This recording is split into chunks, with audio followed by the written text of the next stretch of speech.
Okay, I finished drilling all the 1/2 inch holes in all the pieces all the way through. Next step is to drill the 7/8 inch holes. In my initial layout, I made marks that go right around the block, and I made the center points for the drill here on both sides. What I'm going to do is I'm going to drill through one side halfway and then the other side halfway. I find that this makes a cleaner hole and a bit more accurate. My drill press setup here is not the greatest right now, so I think this is better to do it that way. So I'll go ahead and drill those out.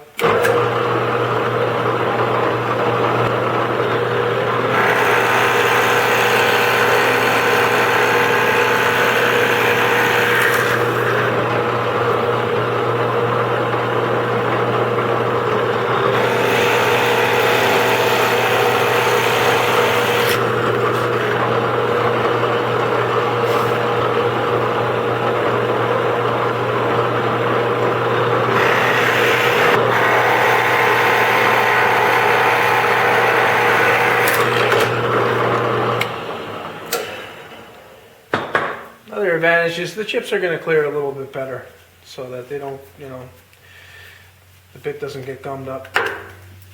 And you can see where I first put those screws, the screws in to hold it together. It was a bad spot. I really should have been back there to begin with. It's not actually thinking at the time. Alright, so I'm going to go ahead and cut all the rest. The next step after this is to cut the bevel on the front of the jaw, and I'll be doing that on the table saw.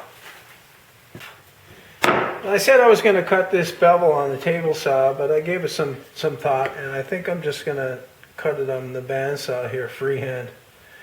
Doing it on the table saw would involve me making up some sort of jig to hold it, and I can get it pretty good on the bandsaw here and then just clean it up on the sander afterwards.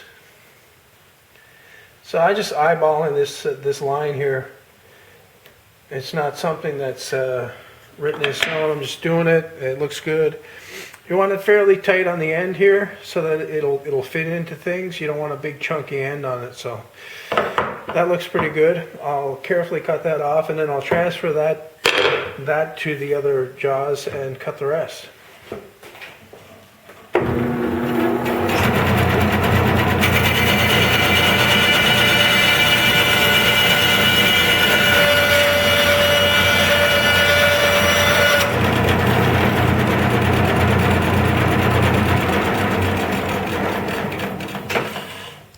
One thing with the bandsaw, I've done a lot of cutting with it lately, and the blade has gotten quite a bit dull, so it's going to be slow going. But as you can see, in that cut, I've taken that screw out, so now that's gone, and that's going to be the case for all the ones that I cut. That screw is going to disappear, that screw hole. I still have this one over here to deal with. I think I'll just put some wood filler in it, these two.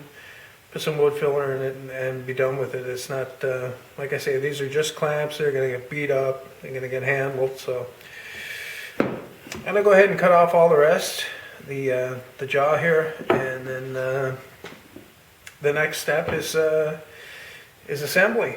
All right, I've started to clean out the insides of the jaws. And here I've got a couple done already. On this one I've taken it apart. At this point you may be wondering why I made these in two pieces. And it's my original intention to make them in one piece, but I had a problem. The way the barrels are, what I got to do is I've got to get two nuts on each side of the barrel to lock it in place so that it freewheels like this, and the only way to get it inside there is to have it in two pieces then. And then these nuts need clearance. That's the reason why I cut 3/4 inch holes here. So that's the procedure anyway. You clean out the holes and get these parts made up. I've got the threaded rod cut. I've got them cut to 12 inches long. The idea is to is to get a couple nuts on here. Get a couple of nuts on here. The easiest way is to get the threaded rod in the drill, and then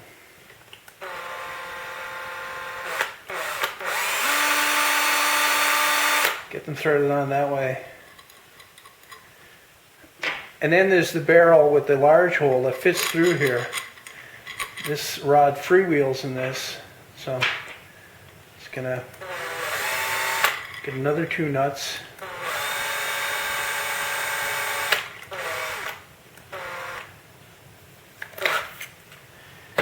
And then I gotta leave some sticking out for the handle, but I don't think that's enough. I'm gonna leave like 2 inches for sure. Yeah, that's close enough. I really don't want these to come apart, so I'm gonna put a little insurance in there. So this is a polyurethane construction adhesive, and I'm just gonna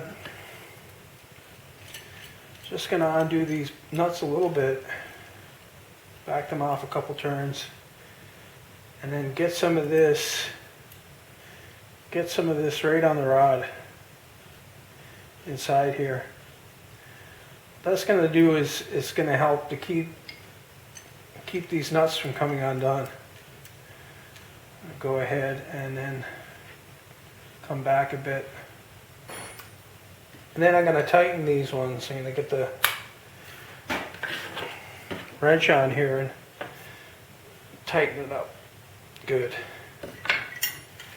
Now you don't want this too slack because it's going to wear down a little bit. So I'm just going to make it so that it turns freely, but it doesn't have any slack. Yeah, that's pretty good. Okay, so I've got one ready to assemble. I've got 2 of the threaded rod parts put together. So let's lay these down like this.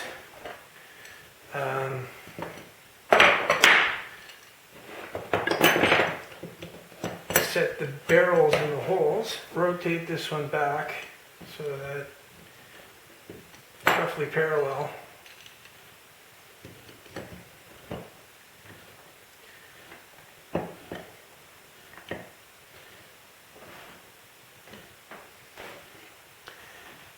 And then I'm going to use just regular wood glue to glue it together.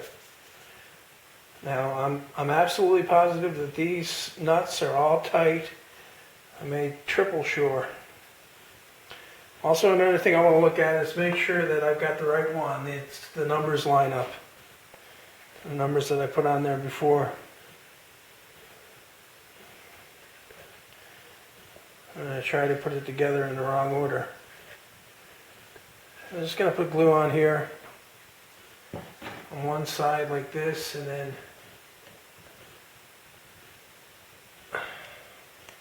squash it down and push it down.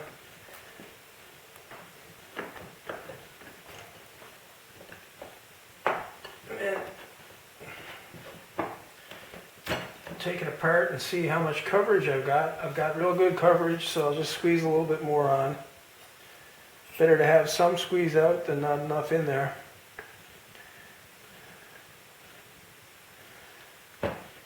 Put it back on again.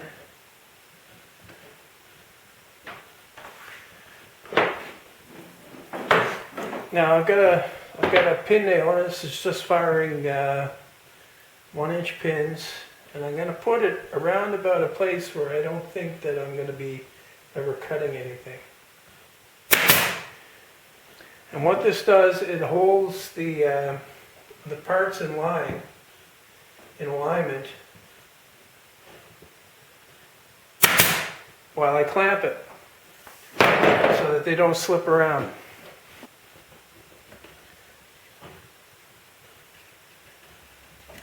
Just got to make sure that they stay in line.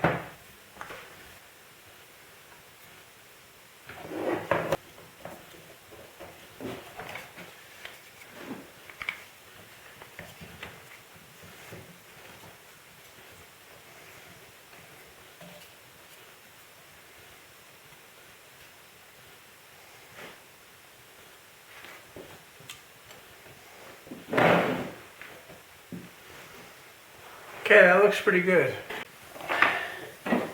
Okay, I've cut the parts for the handles.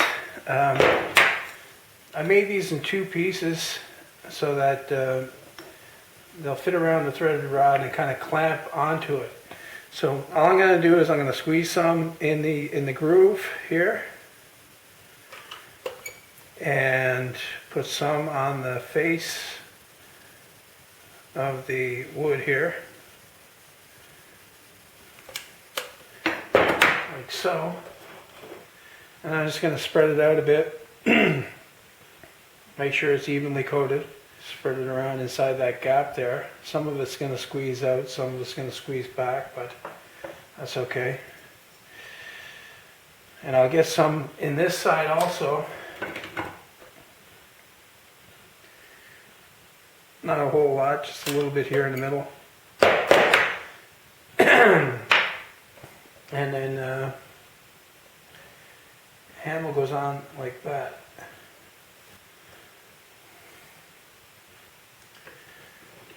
I'm just going to jam that on there with my hand, and then that'll hold it until I get a clamp on it. As you can see, the gap there, that's going to squeeze tight around the threaded rod. Get a clamp on this end. So that's that one done, and then I'll just flip that over and do the other side. I've unclamped all the wood and brought it out and sanded the squeeze out off. Knocked the corners off with my block plane and gave it a little bit of sanding over. And went ahead and put the first coat of shellac on here. I'm using shellac to give it a little bit of color, and it's quick and it's easy. Just going to give it another coat. First I'm going to give it a light sanding. I got 400 grit paper here. Just going to rub it down a little bit. The sanding is just to take the roughness off that the first coat of shellac raised. So just to make them a bit smoother. It feels good. I'm not going to bother with wiping them off or anything. I'm just going to go ahead and give it another coat. I got my shellac mixed up here in this jar. I keep the brush inside the jar.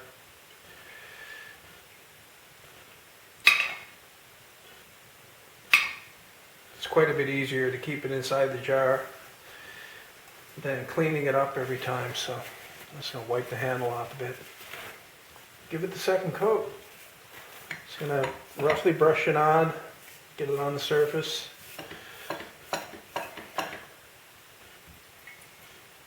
I'm not overly concerned about drips or anything.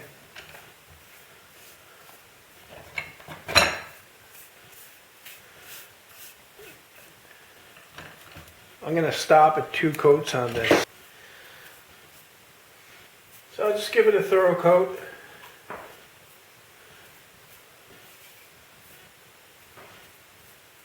On the ends.